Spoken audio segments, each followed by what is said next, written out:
Okay, so getting to know the Father of Lights today. And we're going to start with James, who was the brother of Jesus. He is also known as James the Just. And I have Sam in the background, so you'll probably hear some loud noises. Anyway, okay, James 1:17 talks about our Father of Lights, and we are going to break that down through the concordance. And here it goes. James 1:17. Every good gift and every perfect gift is from above, and cometh down from the Father of lights, with whom is no variableness, neither shadow of turning. Now, we have to go to the concordance to break this down. The meanings here of the words, all the words. Well, not all the words. Some of them mean what you think it means, but when you go and you look at the meanings of the word in the concordance, the verse just takes on such a more profound understanding. So, okay, good in this verse is meaning upright, honorable, distinguished, pleasant, joyful, useful. Perfect, meaning wanting nothing more for completeness, brought to its end, finished. Gift is just that, a gift. But what is being described here is not something like a cookie you made for a friend or a wrapped present. The Bible is supernatural, and we have to read it as such. So the good and perfect gift here is supernatural, not material. It is something that you can't see with your eye, but you perceive with your inner self. Okay, above in this verse, and the meaning, from a higher place, or things which come from God or heaven, from the first, from the very beginning, from the very first. And that will come into play a little bit later, from the very first in this video.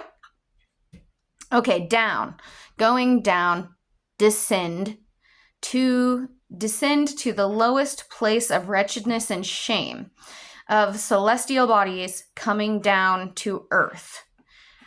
Interesting here how coming down to earth is considered the lowest place of wretchedness and shame. Okay, moving on to Father, meaning the Father of Jesus, originator, one who has infused his own spirit into others, who actuates and governs their minds. Lights. Light here has such a big meaning. It means simply that light, but as a metaphor, it means the light of truth and its knowledge, together with the spiritual purity associated with that truth and knowledge, and it is exposed to the view of all, openly, publicly.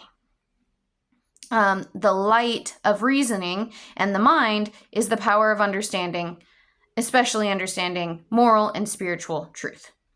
Variableness, variation, and change. Shadow, meaning a shade cast by one object on another. Turning, but specifically the turning of heavenly bodies. All right, now we are going to read the verse with the meanings inserted. Here we go.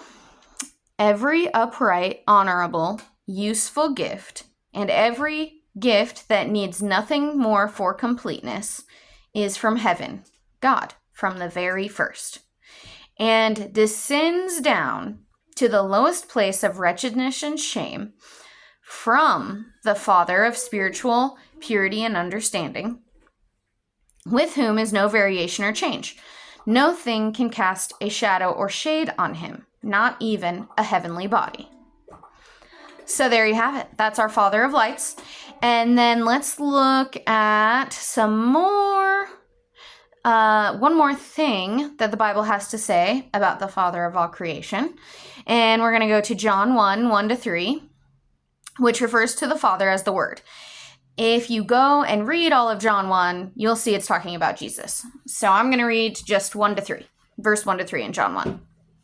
In the beginning was the Word, and the Word was with God, and the Word was God. The same was the beginning, in the beginning with God. All things were made by him, and without him was not anything made that was made. Something that is very important to note here about the Father of Lights. Okay, so this is important. So we go to Genesis 1:1. Genesis 1:1 says, "In the beginning, God created the heaven and the earth." But we know from John 1:1-3 that Jesus is the Word, and the Word was God, and without him was not anything made that was made. So the Word, Jesus, and God the Father of lights is from the beginning, from the very first, which is before Genesis 1:1, when the heavens and the earth were created. So the Heavenly Father has been here since before the creation of the heaven and earth, and in him there is no variableness, and nothing, not even the shade of a heavenly body, can cast a shadow on his light. And that light being the power of truth and its knowledge and the reasoning of the mind to be able to discern and understand the truth and the knowledge. That's his light. I hope you're getting that. Okay, so he's from the very first, the Father of truth, its knowledge, spiritual purity, and is exposed to the view of all openly. And then now I just wanted to say here, so Father in James 1:17, one of the descriptions, the definitions, is one who has infused his own spirit into others, who actuates and governs their minds. Now, our Father absolutely does do that when you want and pray and work for the Spirit of truth.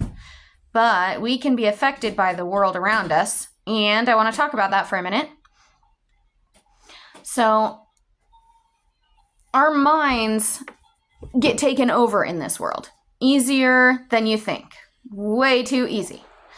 Then the idea of whatever is being infused in your mind, then that becomes what is actuating and governing your mind.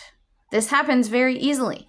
It's called medicine, doctrine, science, religion, extreme diets, your lifestyle, family, politics. It's the entire world around us. Anything you put your trust in that can and does fail you. So it's all around us. It's very easy to have something other than the Spirit of truth govern your mind. But this is how we learn, right? We come here to learn and to grow. So all these things, all these experiences, everything around us is here for us to learn and to grow so that we can be chosen out of the world and given everlasting life. The Father of lights has no variableness. He cannot and will not fail you. So my mom likes to say it this way. She says how it goes. When we are making decisions, we have to have the right priorities in our minds. First, God the Father. Second, yourself. Third, your family. Fourth, your career. I mean, like, how many people put their career before anything else? You can do that, but you shouldn't do that. That's the point here. You can do whatever you want in this world, right? We have free will. That doesn't mean you should. Anyway, putting God, the Father of lights, first sounds very, very nice, right? But to do that, we really need to get to know God the Father, creator, source. In order to make decisions, putting God's will first, we need to spend time in the Bible, reading the red letters of Jesus, and we need quiet time. We need to quiet the thousands of thoughts running through our heads to get to know the Father of lights that can give us the complete and perfect gift of understanding spiritual purity, which comes down to the lowest place of wretchedness and shame, which is where we are, when all of the information that fills our minds comes from the world. Stop letting the world dictate your path. God can save your soul, but worldly ideals cannot. like James the Just says in James 1:21. Wherefore, lay apart all filthiness and superfluity of naughtiness, and receive with meekness the engrafted word, which is able to save your souls. Receive with meekness the engrafted word. Do not elevate yourself and what you know above God. Let him help you. He created you. He was here from the very first. The Father of truth and purity. Let him help you. And then here's a prayer for our souls. It's all of Psalm 70. Go and read it. I'm just going to read verse 1 and 2. Make haste, O God, to deliver me. Make haste to help me, O Lord. Let them be ashamed and confounded that seek after my soul. Let them be turned backwards and put to confusion that desire my hurt. And the world does desire your hurt, by the way. All right. Well, I hope this video helped you get to know the Father of Lights a little better than you did before. And by the way, I've been reading from the King James Version Bible and getting the definitions of the words and going into a deeper Bible study at the kingsbible.com online concordance. Okay. Thank you. Bye.